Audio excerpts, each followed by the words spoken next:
Bismillahirrahmanirrahim. Assalamualaikum warahmatullahi wabarakatuh. Jadi hari ini kita akan menjelaskan tentang judulnya Kedermawanan seorang Majusi. Seorang wanita dari kalangan Alawiyah, keturunan dari Ali bin Abi Thalib, termasuk dalam ahlul bait Nabi Shallallahu Alaihi Wasallam, hidup dalam keadaan fakir. Setelah ditinggal wafat suaminya, ia mempunyai beberapa orang anak perempuan yang masih kecil. Karena khawatir orang-orang di sekitarnya akan gembira karena penderitaannya, wanita janda dan anak-anak yatimnya itu meninggalkan tanah kelahirannya, pindah ke suatu tempat yang ia sendiri belum tahu kemana. Dalam perjalanannya, wanita tersebut memasuki suatu desa dan tinggal di masjid yang kosong karena anak-anaknya dalam keadaan lapar.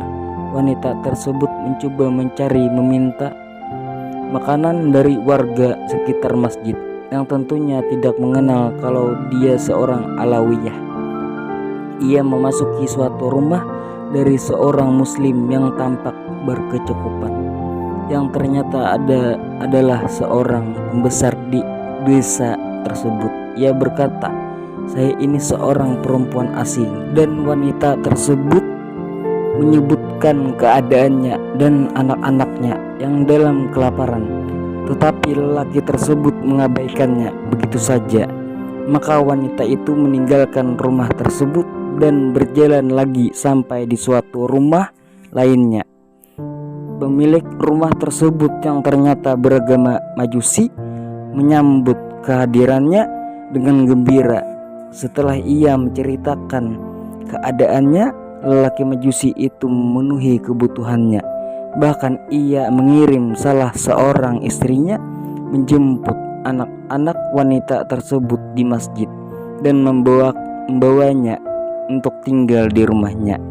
Ia begitu memuliakan wanita Alawiyah dan anak-anak yatimnya itu, layaknya terhadap kaum kerabatnya sendiri. Pada malam harinya, lelaki muslim yang didatangi wanita Alawiyah itu bermimpi seolah-olah hari kiamat telah tiba. Ia melihat Rasulullah Shallallahu Alaihi Wasallam berdiri di samping sebuah gedung itu untuk orang-orang Islam. Kata Nabi Shallallahu Alaihi Wasallam, lelaki itu berkata penuh harap, "Saya adalah orang Islam, saya juga bertauhid."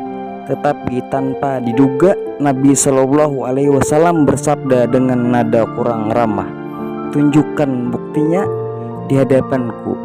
Lelaki tersebut tampak bingung mendengar sabda beliau dengan nada seperti itu, bahkan ketakutan.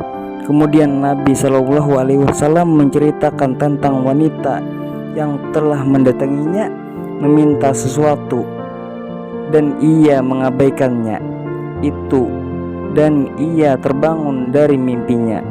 Tampak tergambar kesedihan dan penyesalan tak terkira di wajahnya karena sikapnya terhadap wanita Alawiyah tersebut. Keesokan harinya ia berjalan berkeliling untuk mencari wanita tersebut dan akhirnya ditunjukkan ke tempat orang Majusi.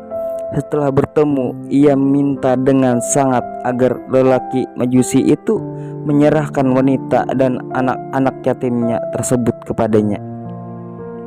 Lelaki Majusi itu menolak dengan keras permintaannya dan berkata, "Kami benar-benar merasakan berkah dari kehadiran wanita tersebut dan anak-anaknya."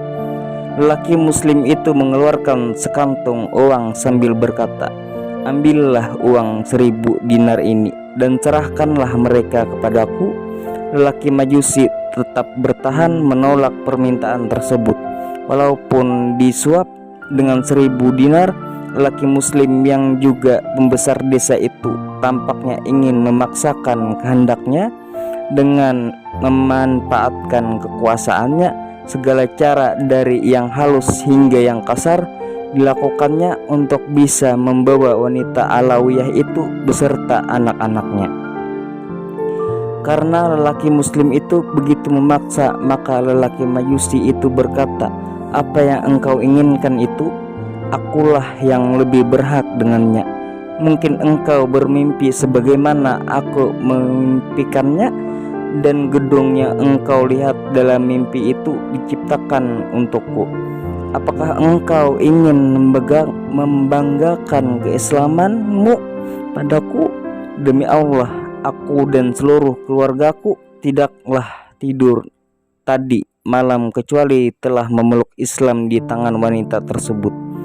Kemudian lelaki Majusi yang sebenarnya telah memeluk Islam itu menceritakan bahwa dalam mimpinya tersebut ia bertemu Rasulullah SAW berdiri di sisi gedung yang megah dan indah sebagaimana dimimpikan lelaki muslim, dan beliau bersabda, apakah wanita Alawiyah dan anak-anak perempuannya itu ada di sisimu?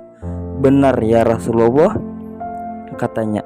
Gedung ini milikmu dan seluruh anggota keluargamu, kata Nabi SAW. Dan setelah itu lelaki Majusi tersebut terbangun. Riwayat lain menyebutkan lelaki tersebut tetap dalam agama Majusi ketika tidur bermimpi itu. Setelah tersentak bangun dari impiannya, ia segera menemui wanita Alawiyah tersebut dan berikrar memeluk Islam beserta seluruh anggota keluarganya. Lelaki muslim itu akhirnya pulang dengan kesedihan dan penyesalan yang tidak terkira. Kalau saja ia bisa membalikkan atau memundurkan waktu, tentu ia akan mengambil sikap yang berbeda. Tetapi seperti kata pepatah, pikir dahulu pendapatan, sesal kemudian tidak berguna. Tidak ada jalan untuk mengambil atau keutamaan yang telah hilang kecuali dengan taubat dan terus bertaubat. Wallahu alam bisawab.